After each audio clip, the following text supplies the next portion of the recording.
jana dünya yüzündeki musulmanlarga dua kılalar. Amin. Allahumma inneke afuvun kerim. Allahumma inneke afuvun kerimun tuhibbul afve fa'fu anna ya rahim. Allah'ım özüne en süyüktü olgan yer meşitin içinde canımızda algın ya Rabbi.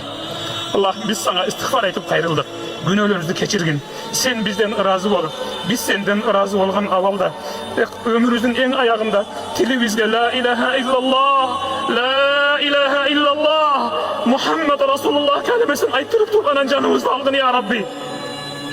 Kançalar bizde namaz oku dese de okuvaya kaldık. Juunup tasalanıp meşite gir dese juunmaya koyduk.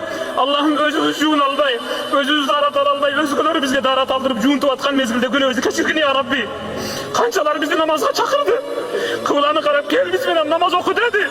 Allah'ım biz namaz okuyamaya kaldık. Kebir bulutlaganlarımız hazırgı şey namaz okuma yetişedi ya Rabbi.